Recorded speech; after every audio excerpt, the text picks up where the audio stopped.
Britta und Andreas erfüllen sich ihren großen Traum. Ein Wohnauflieger in XXL mit ausgefallenen Extras. Es ist schön.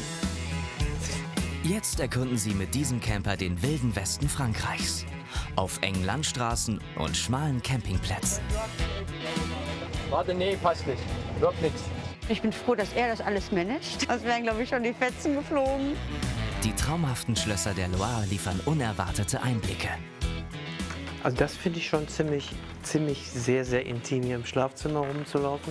Am Atlantik testen sie französische Delikatessen und lernen ganz neue Seiten voneinander kennen.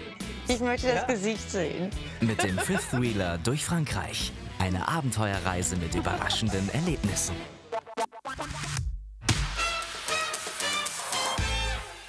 In Dorsten im Ruhrgebiet leben Britta Hofmeister und Andreas Werner. Hallöchen, Hallo, ich bin Britta. ich bin Andreas, hallo. Ja, wollt ihr reinkommen? Auch immer mit dabei ist der 2,5-jährige Picard Toni. Britta und Andreas waren beide schon verheiratet. Vor 10 Jahren lernen sie sich kennen und lieben. Gemeinsam bauen sie sich ein neues Leben auf. Aus ihren früheren Beziehungen haben sie 4 erwachsene Söhne. Hier wird immer ein bisschen gezaubert. Oft auch mit den Kindern zusammen, das ist wundervoll. Ja, und hier wird dann gegessen. Hier haben wir einen großen Tisch, da passen wir auch alle zusammen ran. Andreas ist Neurologe und Psychiater. Britta ist Zahnärztin. Beide haben eigene Praxen und arbeiten gern und viel. Sie genießen die gemeinsame Zeit zu Hause, wobei es die 58-Jährige immer nach draußen in die Natur zieht. Britta ist sonnenaffin, sie möchte gerne immer irgendwie Schillecken haben und das sieht man auch. In ihrer Freizeit und am Wochenende darf es gerne mehr Action sein. Britta und Andreas fahren beide Motorrad und treiben Wassersport. Im Urlaub spielen ihre Hobbys eine große Rolle. Als Windsurfer übernachtet Andreas schon seit 4 Jahrzehnten auf Campingplätzen. Camping ist eine ganz alte Geschichte. 1978 habe ich den Führerschein gemacht, 1979 habe ich das erste Ding gehabt. Und dann war es irgendwann mal zu klein, die Kinder kamen dazu. Und dann kam erst ein Bulli und dann kam ein ausgebauter LKW von der Post. Da war Wohnmobil immer dabei und immer der Wunsch, in der wenigen Zeit, die wir hatten, ich hatte damals mit meiner früheren Frau, hier die Welt zu sehen. Aber wir haben es nicht geschafft mit den Kindern, mit dem Beruf. Und jetzt ist es anders. Jetzt sind die Kinder außer Haus und jetzt können wir die Welt sehen. Auch Britta war in ihrer Jugend mit Motorrad und Zelt unterwegs. Aber erst durch Andreas hat sie das Campen wieder neu entdeckt. Was mir aufgefallen ist, du nimmst halt ganz viele Eindrücke mit. Ja. Und je älter du wirst, hast du das Gefühl, die Zeit vergeht immer schneller. So, und fragst dich manchmal irgendwie, was ist in dieser Woche passiert oder was ist in diesem Jahr passiert. Und mit dieser Art zu reisen, hast du so viele Bilder im Kopf, dass du das Gefühl hast, 2 Wochen sind viel länger, als wenn du nur an einen Ort fährst, mit Strand und Hotel. Die beiden sind unternehmungslustig und aktiv. Vor allem Britta möchte noch die ganze Welt kennenlernen. Aber seit einer Herzerkrankung ist der 62-jährige Andreas ein bisschen vorsichtiger geworden. Beim Reisen gilt für sie jetzt ein neuer Vorsatz. Wir müssen Tempo rausnehmen. Diese Dinge sind einfach wichtig. Den Gas wegnehmen, vom Gas ein bisschen runtergehen und ein bisschen Muße, alles in Ruhe machen, die Dinge genießen und auf seinen Körper achten. Ein komfortables und flexibles Campingfahrzeug ist dem Paar auch deshalb wichtig. Andreas legt Wert auf viel Platz im Innenraum, eine leicht bedienbare vollautomatisierte Fahrzeugtechnik und eine hohe Zuladung. Bei einem Händler in Sulingen findet Andreas diesen Wohnauflieger und verliebt sich auf Anhieb. Dann habe ich den Auflieger gesehen und habe gesagt, oh, das ist was, da kannst du monatelang irgendwo sein. Und wir sind autonom. Längere Reisen, das ist genau das, was beide wollen. Und dabei dennoch ein bisschen Luxus mitnehmen. Der Wagen misst 8,50 Meter Länge, ist 3,30 Meter hoch und lässt sich sogar ausfahren. Mit dem elektrischen Slide-Out werden aus 2,30 Meter ganze 3 Meter Breite. Ein Raumwunder auf Rädern. Ich bin 1,78 mal gewesen und das sind 2,20 Meter. Und diese Raumhöhe ist ein anderes Gefühl. Ne? Erst habe ich mir gedacht, ja, irgendwie so was Kleines reicht doch völlig aus. Aber wenn du dann dieses Raumgefühl einmal hast und auch mit diesem Slide-Out, dass du einfach, es ist ein ganz anderes Raumgefühl. Es ist wie eine Ferienwohnung. Ihre Ferienwohnung auf Rädern hat ein geräumiges Schlafzimmer mit Doppelbett, LED-Beleuchtung und Fernseher, ein stilvolles Duschbad mit richtigem Waschbecken und eine voll ausgestattete Küche, die Britta besonders gut gefällt. Mit 4 Gaskochfeldern, einer praktischen Mikrowelle und viel Platz. Also es sind schon sehr viele und geräumige Schränke auch. Es passt alles rein. Zu Andreas Lieblingsplätzen zählt die große Sitzecke. Von hier aus kann er ein besonderes Highlight genießen. Es ist schön. Es fährt dann hoch. Boxen, und das ist dann halt eben auch extra in so einem Angebot. So viel Luxus hat seinen Preis. Ab 90.000 € kosten die Wohnauflieger in der Basisausstattung und werden in Wales produziert. Sonderwünsche wie Markise und Motorradhalterung kosten extra. Jetzt wollen die beiden das Campingabenteuer wagen. Noch heute soll es losgehen. Ein Roadtrip durch das ländliche Frankreich. 1000 Kilometer in 3 Etappen. Vom malerischen Loiretal mit seinen atemberaubenden Schlössern geht es über das Naturparadies Weniswert, zu Deutsch grünes Venedig, bis an ihr großes Ziel, die Insel Île de Ré, wo sie französische Delikatessen testen wollen. Ich war noch nie am Atlantik, an der atlantischen Küste in Frankreich. Und die möchte ich unbedingt mal sehen. Und an der Loire, das ist einfach eine Neugier wieder. Eine Neugier, das alles mal gesehen zu haben. Brittas Euphorie teilt Andreas noch nicht ganz. Er hat Vorbehalte, weil er vor vielen Jahren schlechte Erfahrungen gemacht hat. Das war schon traumatisch, weil ich da überfallen wurde in Saint-Tropez. Und seitdem, mit meinem großen Sohn, da war er so 10. Und seitdem habe ich gesagt, nee, da fahre ich nicht mehr hin. Und es ist jetzt wieder so was Neues. Und es liegt auch zum Teil daran, dass Britta ja auch Französisch kann. Ich kann kein Französisch, von daher gesehen habe ich immer so die Sorge, ich komme da gar nicht irgendwie, ich kann mich da gar nicht verständigen. Der Urlaub wird zeigen, ob Andreas an Land und Leuten doch noch Gefallen finden kann. Klar ist, sie wollen vor Ort flexibel sein. Darum kommen gleich mehrere Zweiräder mit. 1 Tonne Gewicht dürfen sie zuladen. Dafür braucht es ein leistungsstarkes Zugfahrzeug. Ihr Pickup-Truck hat 400 PS. Die Herausforderung liegt im Ankuppeln. Fingerspitzengefühl und Teamarbeit sind gefragt. Stopp! Du musst ein bisschen tiefer. Stopp! Ja, was meinst du mit tiefer? Der Wagen muss tiefer oder der muss höher. Oh ja. Man sollte keinen Fall unter Zeitdruck sein. Andreas muss den Wohnauflieger gerade treffen, sonst rastet die Kupplung nicht ein. Millimeterarbeit. Wie kommt das? Ja, sieht nicht schlecht aus. Ja, Okay? ja. Ja, Ist er drin? perfekt. Das ist Naja, cool. das ist halt eben, wenn man sich mental die ganze Nacht vorbereitet. So, jetzt schließt man das an. Ein Stromanschluss. Und das hier ist so eine automatische Bremssicherung. Wenn irgendwo was abreißt, dann bremst das von alleine. Schränke zu. Ja, habe ich schon geguckt. Alle zu. Dann kann es losgehen. Tour de France. In den nächsten 2 Wochen werden sie den Westen erkunden, die Kultur erleben und herausfinden, ob sich ihr Fifth-Wheeler für Reisen über enge Landstraßen eignet. Vor ihnen liegen 800 Kilometer bis zu ihrem ersten Ziel, der kleine Ort Azay-le-Rideau im Loiretal. Eine Region, die von märchenhaften Schlössern geprägt ist. Die Sonne kommt. Halleluja.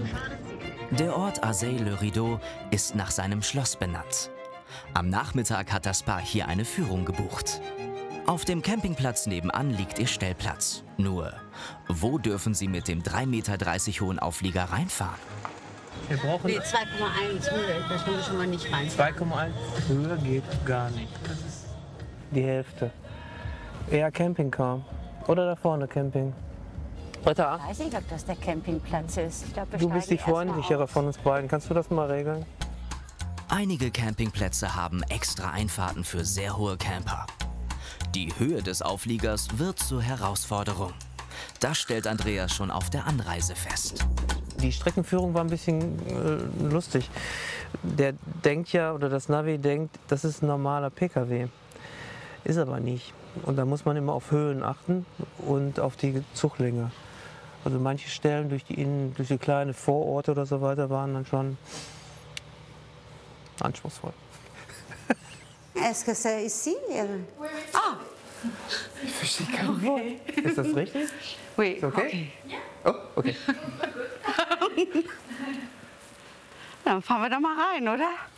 Du kannst doch schon mal gucken gehen. Ja, ich guck mal, ob ich einen schönen Platz finde. Toni, wir sind richtig. Auf diesem Campingplatz macht die Höhe keine Probleme. Sie dürfen den Stellplatz sogar frei wählen. Britta ist für die Reiseplanung zuständig. Aber Andreas weiß genau, worauf es seiner Britta ankommt. In der Regel brauche ich aber nur bis zum Wasser fahren, weil die will immer am Wasser stehen. Mein Gott, ist das schön hier. Ist ja zauberhaft. Ein idyllisches Fleckchen ohne Nachbarn, das ist es. Auch wenn die beiden gerne neue Menschen treffen, ihren Stellplatz bevorzugen sie ruhig und abseits gelegen. Hast du dich jetzt richtig entschieden? Ja. So richtig? Dann werde ich das Ding mal raus.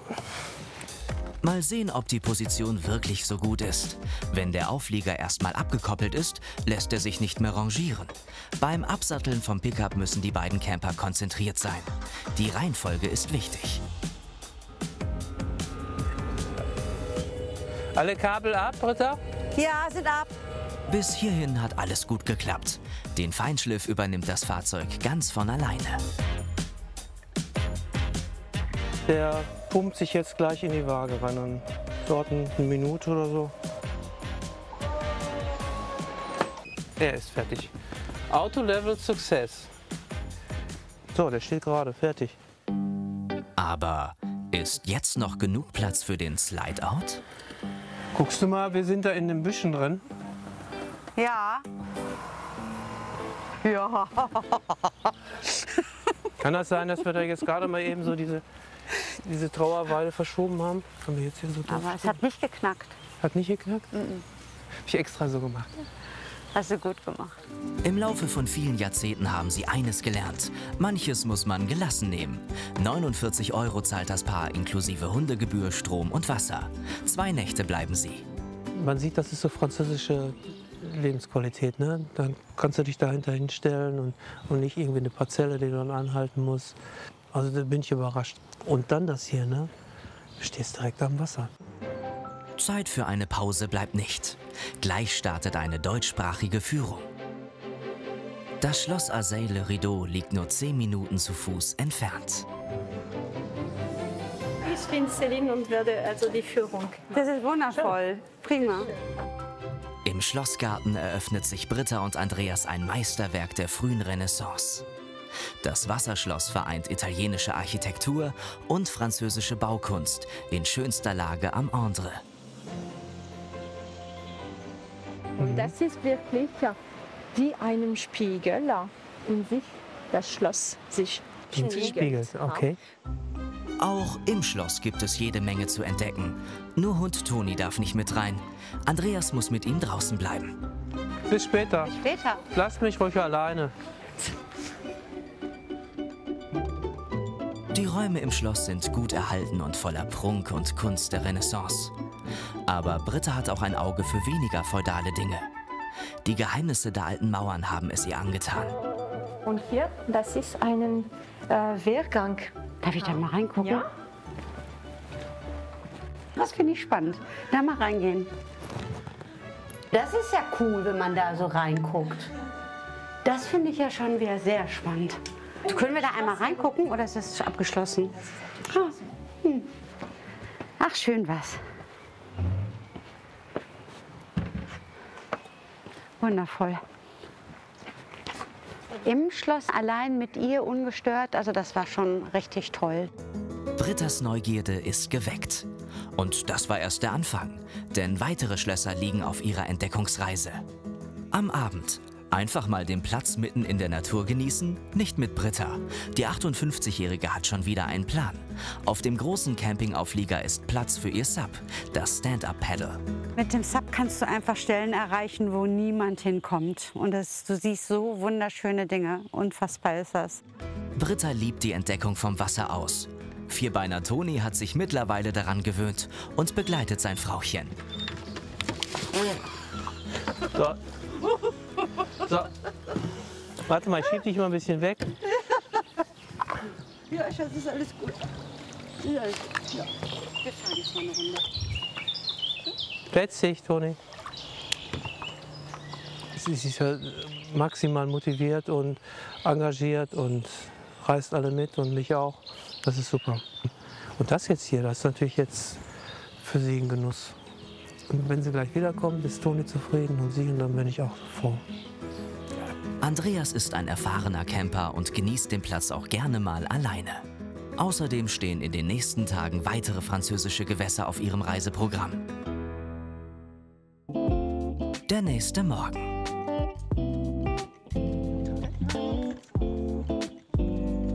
Es war still, wir waren mitten, als wenn wir irgendwo völlig in der Pampas wären. Das ist wie eine Kur, wie eine Reha. Die verschreibe ich mir selber jetzt.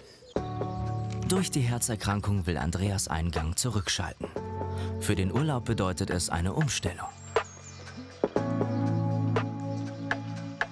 Das Problem ist eigentlich, dass ich halt eben den Wunsch habe, sofort irgendwelche Dinge zu machen. Jetzt zum Beispiel Motorrad fahren. Aber dieses spontane Leisten ist dann schwer. Das klappt dann nicht. Dann sagt das Herz nö. Wenn was Neues kommt, eine neue Anforderung, dann muss ich aufpassen, dass ich unten bleibe, dass ich ruhig bleibe. Das ist etwas, was ich jetzt in den nächsten Tagen und unterwegs sind dann halt eben auch für mich rausfinde, was ich kann, was Spaß macht, wie ich es verbinden kann. In diesem Urlaub lernen sie auch anders aktiv zu sein. Statt aufs Motorrad sattelt das Paar aufs E-Bike um. Die Schlösser der Loire liegen an einigen Stellen so nah beieinander, dass man sie bequem mit den Rädern erreichen kann. Das erste Schloss ihrer Tour, das Château de Lollet. Nicht nur die Architektur lockt hier, sondern auch die französischen Weine. Das Loiretal zählt zu den bedeutendsten Weinanbaugebieten des Landes. Bonjour, Madame. Aujourd'hui, il y a du saumon et nous besoin vin blanc, je crois. Wunderbar, was hast du gefragt? Also ich habe gesagt, dass es heute bei uns Lachs gibt. Lachs, okay. Und dass ich einen passenden Wein dazu suche. Okay. Winzerin Marielle Henriot kommt aus der Champagne und hat ihre Expertise vor 20 Jahren ins Loiretal gebracht. Sie nimmt sich Zeit für das Paar. Kosten ohne Kaufzwang. Es ist viel schöner, wirklich hier einen Wein zu kaufen und jemanden kennenzulernen, der auch ein bisschen was dazu erzählt. Im Supermarkt stehst du vorm Regal und da suchst du dir die schönste Flasche aus, ne? Oder irgendwas Bekanntes. Oh, der ist gut. C'est bon. C'est bon. Mit dem Camper durch Frankreich. Zeit für Neuentdeckungen. Wir haben noch nie eine Weinprobe gemacht. Wir waren noch nie an der Mosel, an der A oder sonst irgendwo, obwohl wir ja auch schon in Italien waren. Warum eigentlich? Warum hast du nicht gemacht? Keine Ahnung, weil sie müssen. Aber das macht Spaß, ne? 6 Flaschen für 46 €. Die erste wollen sie heute Abend auf dem Campingplatz genießen. Der Wein war sehr lecker. Ja, das stimmt. Was mich gewundert hat, wie freundlich also auch die Leute sind, ne? Die Dame, ne? Weil wir haben ja jetzt irgendwie ein bisschen probiert und dann ein paar Flaschen gekauft. Das habe ich mir also so nicht erhofft. Das ist schön. Noch wartet ein besonderes Highlight, das Château de Lillette. Es zählt zu den kleineren der Region und wurde ihnen auf dem Campingplatz als Geheimtipp genannt. 10 € Eintritt und Toni darf mit. Mein Gott, ist das schön. Das Renaissance-Schloss befindet sich im Privatbesitz. Alles ist hier liebevoll gestaltet. Ich bin total beeindruckt. Und überhaupt nichts los, ne? In den Wintermonaten leben die Eigentümer selbst im Schloss. Von Mai bis September steht es Besuchern offen und liefert tiefe Einblicke in eine private Welt. Also das finde ich schon ziemlich sehr intim, hier im Schlafzimmer rumzulaufen mit den Kinderbildern. Also ich komme mir so ein bisschen vor wie so ein Einbrecher, ne? Hinter jeder Ecke lauern Überraschungen, ganz nach Britta's Geschmack. Ja, da ist halt mehr Leben drin, ne? Es ist viel lebendiger und noch mehr Detail. Andreas lässt sich von Britta's Spontanität gerne anstecken. Nicht zielgerichtet irgendwo hinreisen, darin sieht er echte Vorteile. Was eröffnet sich dann, wenn du mit so einem Camper irgendwo hinfährst und dann auch stehst und dann lokal gucken kannst. Wenn man jetzt so irgendwie mit dem Flugzeug irgendwo hinfliegt, dann muss dir dann im Klaren sein, dass du über den ganzen Wegstrecke, die man dann fährt, nichts sieht. Auch der Unterschied zwischen Motorradfahren und Fahrradfahren. Du riechst anders, als du beim Motorradfahren riechst. Du siehst auch mehr, du hast mehr Zeit. Die Schlösser der Loire waren erst der Anfang ihrer großen Tour. In den nächsten Tagen wollen sie das französische Venedig und die Atlantikküste entdecken. Es ist spät geworden. Auf dem Campingplatz bereitet Britta Tagliatelle mit Lachs zu. Wie klappt das in der Camperküche? Ich habe alles das, was ich zu Hause auch habe. Ich habe einen Backofen, ich habe einen Grill, obwohl den Grill habe ich noch nicht mal zu Hause. Eine Mikrowelle, 4 Platten zum Kochen. Ja, und mehr brauche ich nicht. Und ich finde die Ablagefläche hier einfach auch genial. Ist riesengroß. Du kannst hier alles machen. Du kannst hier drin wohnen. Eigentlich brauchst du gar nicht mehr. Das ist schon schön. Kochen ist Britta's Leidenschaft. Vor allem, wenn Zeit dafür ist, wie jetzt im Urlaub. Fast ein bisschen Meditation. Abgerundet wird das Dinner mit dem regionalen Tropfen. Also ich finde, der Wein passt hervorragend zum Lachs, oder? Ja, der Weißwein. Perfekte Wahl. Ich glaube, wir haben das Richtige ausgesucht. 11 Uhr am nächsten Morgen. Von den Schlössern der Loire zieht es das Paar weiter gen Südwesten, in die Landschaft Veniswerd. Britta hat ein Naturparadies voller Pflanzen und Tiere rausgesucht. Heute geht's nach Coulon. Das ist das Marais Poitevin, das ist ein Sumpfgebiet. Ganz viele unterschiedliche Wasserwege sollen da sein. Und der Ort Coulon soll auch zauberhaft sein und auch die ganze Umgebung. Auf jeden Fall Natur pur. Das Ankoppeln des Aufliegers an den Pickup ist immer ein bisschen Glückssache. Ja. Und? Könnte es passen? Ja, bist drin. Echte Teamarbeit. Und die ist jetzt auch beim Ausparken mit dem 13 Meter Gespann nötig. Warte, ich guck mal. Ja, kannst noch. Und weiter. Und stopp. Was? Hat er nicht gehört? Schwein gehabt?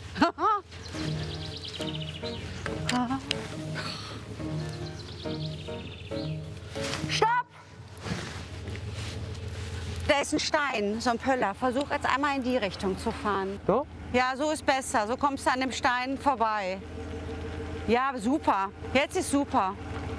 Man muss noch ruhig bleiben. Also es sind so ein paar Dinge, die sind ein bisschen anders als beim Anhänger, beim Wohnanhänger. Und da muss man langsam, ruhig fahren. Mehr ist das nicht. Und das übt sich. Wenn man genügend Urlaub hat, wird es, glaube ich, noch besser. Abwarten, ob Andreas damit recht behält. Auf Frankreichs Straßen ist der Wohnauflieger ein echter Hingucker. Thank you. Ciao. Ça, c'était magnifique. C'est magnifique. Ihr Weg führt Richtung Meer. 180 Kilometer bis zu der kleinen französischen Gemeinde Coulon im Sumpfgebiet Marais Poitevin. Ihr Ziel Veniswerd, das grüne Venedig. Die Region hat unzählige Kanäle und die will Britta ihrem Andreas zeigen. Unterwegs, Boxenstopp an einer Tankstelle. Der Pickup fährt mit LPG-Gas. Das ist günstiger und CO2-sparender als Benzin. Andreas ist fürs Ausland gut vorbereitet. Gibt es verschiedene Adapter? Aus Deutschland. Also das ist wahrscheinlich der, den wir brauchen. 120 Liter fasst der Tank ihres Trucks. Einmal volltanken kostet hier 90 €. Damit kommen sie gut 400 Kilometer weit. Am Nachmittag, Ankunft auf dem Campingplatz La Venisvert. Er liegt direkt am Wasser. Eigentlich ideal. Doch Andreas beschäftigt gerade etwas anderes. Na, das ist ganz schön eng, der Platz. Bin mal gespannt, ob ich da reinkomme. Es ist viel los. Die Franzosen genießen ein verlängertes Wochenende. Der Platz ist restlos ausgebucht. Damit hat Britta nicht gerechnet. Zu voll. Zu viel. Also ich habe gedacht, der war auch viel kleiner. Und naja, ist ja nur bis übermorgen. Große Bühne beim Einparken. Darauf würde Andreas gerne verzichten. Warte mal, ganz kurz, stopp. Warte mal, ob du im Baum hinkommst. Ob das reicht. Warte mal, ja, wird knapp, aber jetzt berührst du gleich den Ast. Du könntest jetzt trotzdem vorbei. Super. Ey, du bist der Hammer, Andreas. Andreas bleibt routiniert. Als Neurologe und Psychiater darf er sich im Alltag auch nicht aus der Ruhe bringen lassen. Und Britta ist eine große Hilfe. Okay. Ich habe die auch gar nicht gesehen. Was schwieriger ist, wenn dann so eine Gruppe von Helfern kommt. So 5 sagen links, die anderen sagen nicht stopp und von rechts und so weiter und es dann noch dunkel ist. Dann werde ich kribbelig. Aber so, nö, die sind ja nett, die gucken ja nur. Ich gucke gerne gleich zurück, aber jetzt noch nicht. So ein Fahrzeug ist auf Frankreichs Campingplätzen eher eine Seltenheit. Immer wieder wird das Paar von anderen Campern angesprochen. Auch diese beiden sind neugierig. Also jetzt ein Überfall. Hallo, Hallo. Andreas. Bonsoir, monsieur. Bonsoir. I speak English, I'm German. Just little. Ein bisschen. I call my wife. Britta, Ja, du musst bitte mal unmittelbar kommen. bitte? Hallo? Nochmal. Hallo. Patrick und Guy sind vor allem an technischen Details über den Auflieger aus Wales interessiert. 3 tonnes. Was sagst du? Le poids. Le poids, 3 tonnes. Also No. das Gewicht. Das Gewicht. Leergewicht 3,4 bis 4,5 Tonnen. 3,5. 3,5. 3,5. So ein Fahrzeug haben sie noch nie gesehen. C'est impressionnant. Très confortable. Beide Camper reisen mit ihren Frauen in Campervans. Wie sich das Raumgefühl mit Slideout anfühlt, interessiert sie besonders. It's little apartment. Ja? Comme un appartement. Appartement. Als hätte ich jetzt auch gewusst, Appartement fast. Andreas spricht kein Französisch. Und er hatte Vorbehalte gegen das Land. Das verändert sich langsam.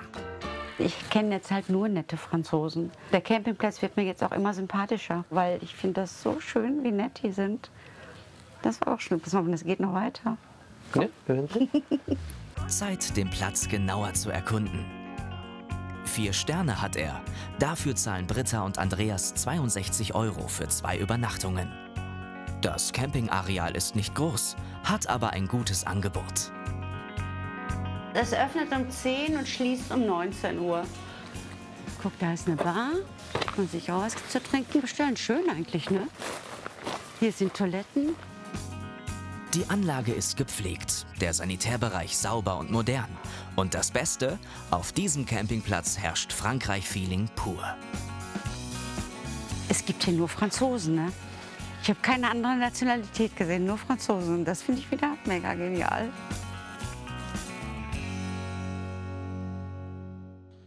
Der nächste Morgen. Britta hat schon wieder Pläne. Sie will aufs Wasser. Und diesmal muss Andreas mit. Also ich habe eine Bootstour gebucht und wir werden gleich auf den Kanälen fahren. Da sehen wir ein paar schöne Tiere, ein paar schöne Pflanzen. Es soll sehr grün hier sein alles und ja, ich bin schon ganz neugierig. Der Weg führt direkt am Wasser entlang. Eine wunderschöne Radstrecke. 2 Kilometer sind es bis ins Zentrum von Coulon. Eine beschauliche Gemeinde, in der es zur Ferienzeit ganz schön trubelig zugeht. Britta sucht Erholung. Ob sie die hier finden wird? Deutsch Deutsch? Ja. Yes. Okay, ich rede Deutsch ein bisschen. Wow. Ich mache viel Fehler, aber ich glaube, ihr würdet verstanden, was ich sage. Ja, bestimmt. Wenn ich Französisch rede, verstehst du gar nichts. Kein Problem. Kahnführerin Axelle ist in Coulon aufgewachsen und kennt das Moorgebiet wie ihre Westentasche. Bonjour. Mönche legten das Sumpfgebiet einst trocken und bauten hier ein riesiges Kanalsystem.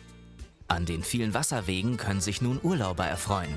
Britta ist noch nicht begeistert. Kann man jetzt auch aus der Masse raus irgendwie, wenn da jetzt so viele kommen?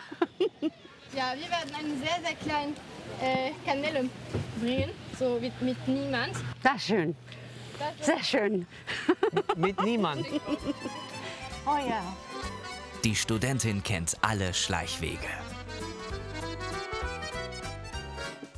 Als Studentenjob ist natürlich toll, ne, wenn man sowas macht. Ich habe bei Karstadt in der Augenoptikabteilung gearbeitet, war was anderes. Ganz allmählich lässt der Rummel nach. Hier gibt es viele Libellen und deshalb keine lästigen Stechmücken. Es ist still. Es ist traumhaft. Genau so habe ich es mir vorgestellt. Ich finde es einfach großartig, die Stille zu haben. Wo findest du das zu Hause noch? Normalerweise mag ich ja viel Wind und Wellen, aber im Endeffekt ist es doch das Gleiche. Man hat Spaß und Freude und Entspannung und das geht so ja natürlich auch. Also ich kann auch dümpeln. Andreas lernt auf dieser Reise immer mehr die Ruhe zu genießen. 1,5 Stunden Entschleunigung. Vielen Dank, es war richtig schön. Vielen Dank. danke. Tolle Begleitung. Herzlichen Dank. Danke, es war auch eine Pleasure für mich. Es ist schon Nachmittag. Axelle hat ihnen ein Restaurant in der Nähe empfohlen, das Spezialitäten aus der Region anbietet. Aber das sieht geschlossen aus, ne? Das gibt's doch gar nicht. Kein Gast hier, nur wir. Trotz vieler Touristen haben die Restaurants zwischen 14 und 19 Uhr geschlossen. In Frankreich hält man sich an feste Essenszeiten. Die Öffnungszeiten haben nichts mit meinem Ess- und Lebensrhythmus zu tun. Ich habe jetzt richtig Hunger und die erholen sich gerade. Aber das, ich meine, das ist ja jetzt irgendwie auch kulturell bedingt, schätze ich mal. 3 Stunden müssen sie überbrücken. Die verbringen sie mit Kaffee trinken und einem Bummel durch den Ort. Hübsch ist es hier, aber eine Ferienwohnung? Könnten sich Britta und Andreas das vorstellen? Nein. No. Mit dem Camper entdeckst du einfach viel mehr. Du bist immer irgendwie auf der Straße unterwegs und entdeckst ganz viele schöne Stellen. Aber da ist das dann halt eben auch, finde ich zumindest wichtig, für mich jetzt, dass der Camper halt eben auch so ein bisschen zu Hause verkörpert. Endlich Abend. Britta kocht zwar gerne in ihrer Luxus-Camperküche, aber ein Restaurantbesuch mit französischen Leckereien gehört im Urlaub auch dazu. Grand Salat kann ich nachvollziehen, Platz kann ich auch verstehen, aber ich kann es nicht erkennen, was jetzt Fleisch ist und welches Fleisch. Ich esse eigentlich ganz gerne das, was ich so kenne und kleine Abwandlungen mag ich, aber so irgendwo hingehen und mal was ganz Neues ausprobieren und so, das ist nicht so meine Art. Seit heute Morgen haben sie nichts Vernünftiges gegessen. Andreas knurrt der Magen. Kein guter Zeitpunkt für Experimente. Also hier könnte man zum Beispiel auch so ein... Warte mal, da muss ich mal eben einmal kurz gucken. Wie gut, dass es so Übersetzer gibt, echt genial. Fofile, das ist gefälschtes Netz, also das... Okay. Sind wir im falschen Laden? Kaufen wir Fischereizubehör hier gerade? Nein. Ja, irgendwie weiß ich auch nicht. Wenn ich jetzt hier alleine wäre, würde ich nach Hause fahren. Weil ich habe Hunger und ich weiß nicht, was ich hier aussuche. Pouvez-vous me traduire? Je peux tout traduire tout ce que vous voulez, madame. Pouvez-vous ne pas? I can everything. I can everything. So. Okay. Der Kellner soll übersetzen und spricht sogar Englisch. Französische Spezialitäten? Heute nicht. 2 Steaks und ein Tomaten-Mozzarella-Salat. Ah, guck mal. Oh, fantastisch. Salade fraîcheur Ah, super. und Steak. Oh, Merci. wow. Guten Appetit. Ah, merci beaucoup, c'est bon. Merci. Merci. Wow, das sieht gut Das aus. ist genau das, was ich wollte. Es ist genau das, was ich wollte. Ist gut, ne? Mhm. Sehr lecker, sehr lecker. Eine sichere Wahl. Aber das wird sich noch ändern. Denn am Atlantik will Britta eine Austernfarm besuchen. Kulinarisches Neuland für die beiden. Zurück auf dem Campingplatz. Es ist romantisch. Liebe liegt in der Luft. Enchanté, Madame. Schöner Tag. Ich kann mit Andreas die Dinge erleben, die ich mir halt immer so gewünscht habe. Es ist nicht einfach, irgendwie einen Partner zu finden, der irgendwie auch so ein bisschen verrückt ist. Und einige Dinge musste ich dann immer alleine machen oder mit den Kindern.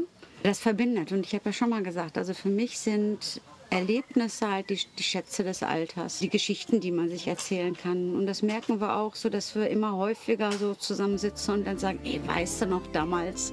Dafür bin ich dankbar, dass er das mit mir macht. So, das ist ganz, ganz kostbar. Ist das. Salute. Ich liebe dich, kleine Zahnfee.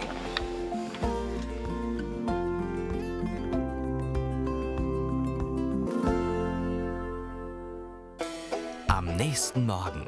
Aufbruch zum Atlantik. Das große Ziel ihrer Reise naht. Die Île de Ré. 70 Kilometer sind es zu der beliebten Urlaubsinsel. Ich freue mich sehr. Also das ist eigentlich auch so das Wichtigste für mich gewesen, in diese Richtung zu fahren, das Meer zu erreichen. Unterwegs meidet das Paar Autobahnen. Lieber fahren sie auf Landstraßen. Sie nehmen sich die Zeit, die französischen Orte und die Natur vom Auto aus zu genießen. Nicht ohne Herausforderungen. Das ist klasse, mein Freund. Bon voyage, ihr habt echt alles gut. Ciao, ciao. Du musst aber trotzdem fahren, sonst kommen wir nicht durch. Mit 2,30 Meter ist der Auflieger zwar nicht breiter als ein gewöhnliches Wohnmobil. Die Schwierigkeit sind vielmehr die manchmal nur 3 Meter schmalen Landstraßen. Also man darf nicht hektisch werden, also man darf nicht irgendwie aufgeregt werden, dann macht man Fehler. Andreas fährt gerne und hat seinen Camper im Griff. Die Strecke führt an der Küstenstadt La Rochelle vorbei, ein Hotspot für Touristen. Britta und Andreas bevorzugen kleinere Orte. Zur Île de Ré führt eine Brücke. 8 € kostet die Überfahrt. Merci. Au revoir. Die weiße Insel wird gerne mit Sylt verglichen.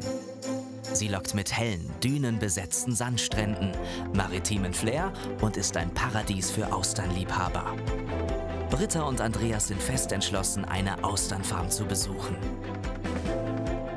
Der Campingplatz liegt direkt am Strand. 68 € kosten 2 Übernachtungen. Zum ersten Mal seit ihrer Reise treffen die beiden andere Deutsche. Ja, bei dir würde man auch nicht denken, dass ein Deutscher bist. Hallo, ich komme aus Gelsenkirchen. Hi. Aus Erfurt? Ja. Ach, schön, schön. Claudia und Dirk sind seit 27 Jahren ein Paar. 20 Jahre davon campen sie schon. Sie lieben Frankreich und machen gerade ihre 4. Tour durchs Land. Wir haben schon Nordfrankreich gemacht, über Normandie, Bretagne, dann die Loire nach unten, Elsass. Aber meistens immer nur so 2 Tage und dann weitergefahren. Und das ist eigentlich das erste Mal, dass wir mal so 5 Tage... Echt so lange? Wollte er jetzt hier sein? Wollen wir hier bleiben, ja. Britta, komm mal her, wir haben Deutsche getroffen. Britta. Ich grüße euch. Die kommen aus Erfurt, aber das hört man nicht. Die ersten Deutschen, die wir getroffen haben. Ich habe gerade gefragt, ob wir den ausgesucht. Hast du den ausgesucht oder? Wen? Ja, diesen Campingplatz. Ja. Die beiden Erfurter stehen mit ihrem Wohnmobil auf dem benachbarten Campingplatz. Aber sie begleiten das Paar noch ein Stück. Dieser Eckplatz ist das, Andreas. Welcher? Der hier. Schön ist der, ne? Wunderschön, da ist der Strand. Ja, Strand ist gut. Ich gucke erstmal, wie ich hier schön reinkomme. Eine Kuhle muss überbrückt werden. Mit dem 13 Meter langen Gespann ist das jetzt auch mal für Andreas etwas komplizierter. No, passt nicht, passt nicht, passt nicht. Fahr mal ein Stück vor weiter nochmal. Ja, noch ein Stück. So, jetzt bist du wieder los. Jetzt bist du wieder los. Du musst halt nur auf die Ecke hier oben aufpassen. Warte, nee, passt nicht. Wird nichts, wird nichts. Muss noch mal vor. Im Moment bin ich so aufgeregt, ich bin froh, dass er das alles managt, dass ich das nicht machen muss. Sonst wären, glaube ich, schon die Fetzen geflogen. Zum richtigen Zeitpunkt die Deutschen getroffen, ey. Was? Sieht gut aus. Der Fifth Wheeler hat viele Vorteile, aber in solchen Situationen nervt er dann doch. Das reicht, Andreas. Das reicht. So ein schwieriges Manöver. Aber du hast es gemeistert. In einer Ruhe, die ich wahrscheinlich nicht aufbringen könnte. Mit ein bisschen Camper-Unterstützung steht der Wohnauflieger auch diesmal wieder perfekt. Vielen Dank, ne? Tschüssi, ne? Ciao. Die Ile de Ré ist bekannt für frische Austern, die auf den vielen Farmen der Insel gezüchtet werden.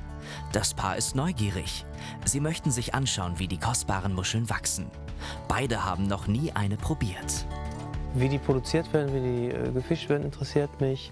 Wie die zubereitet werden, interessiert mich. Und dann interessiert mich auch, ob es Britta schmeckt. Und wenn es richtig lecker ist, sagt sie, oh, das ist was für dich. Und dann komme ich ins Feld. Vorher nicht. Bonjour. Bonjour. Austernzüchter Thierry Florentin zeigt dem Paar die Austernbecken. Britta ist skeptisch, ob sie die Delikatesse probieren will. Das möchte sie spontan entscheiden. Die sind erst im Meer, die Austern, und die werden dann halt, genau, die werden dann hier hingeholt. Und weil der Salzgehalt niedriger ist. Ganz genau. Alles klar. Ja. 10 Tonnen Austern produziert Thierry jedes Jahr.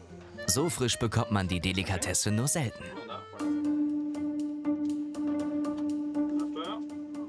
Oh Gott. Ich mach die Augen zu. Na, ist gut. Und jetzt einfach nur so? Yes.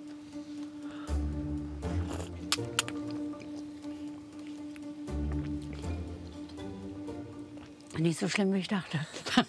Gut? Ja, c'est so bon. Merci beaucoup. Wow. Das war jetzt sehr aufregend. C'est bon. La première fois. Austern schmecken salzig. Andreas probiert ungern unbekannte Dinge aus. Diesmal vielleicht doch. Ich probiere das jetzt. Ich möchte das Gesicht sehen.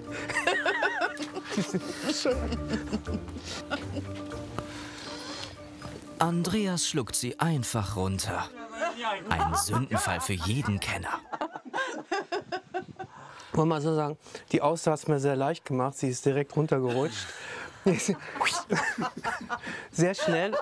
Also dieses Glibberige habe ich gar nicht gehabt, weil ich nicht draufgebissen habe. Ich habe sie da missachtet. Ja, ich auch im vorderen Mundbereich habe ich sie missachtet und nur geschluckt. Und das geht zügig. Und jetzt habe ich einen salzigen Nachgeschmack. Ja, ist ja... Ist nicht schlecht, ne? Seine Lieblingsspeise wird die Auster wohl trotzdem nicht. Dennoch, schon wieder hat Andreas auf dieser Reise mit Britta etwas dazugelernt. Manchmal muss man was Neues machen, um festzustellen, dass du vorher dich irgendwie angestellt hast. Die Austernfarm, ein authentisches Kulturerlebnis. Zurück auf dem Campingplatz zieht es das Paar gleich ans Meer. Auf diesen Moment haben Britta und Andreas gewartet, das Ziel ihrer Reise. Wunderschön. Links, oder? Ja. Auf unsere kleine Weltreise nach Frankreich. Wir haben es geschafft, bis zum Atlantik. Den Augenblick krönen sie mit einem Cremant von der Loire. Oh, lecker. Andreas hatte Zweifel. Konnte Frankreich ihn als Camperland überzeugen? Ich habe Frankreich immer so ein bisschen ausgespart. Das habe ich jetzt zurückgewonnen. Das lockt nach mehr. Kann ich jedem empfehlen. Also auch um zu genießen, um runterzukommen. Mit so einem Wohnmobil oder einem Wohnwagen oder sowas, was wir da haben. Frankreich einfach mal so frei Schnauze zu erkunden. Das geht. Das geht. Das ist gut erschlossen. Du kannst überall stehen. Die Leute sind freundlich, wenn man so ein bisschen Französisch kann. Toll, also gefällt mir. Auch für Britta ist klar, Frankreich mit ihrem Wohnauflieger war der Start in eine neue Reisewelt.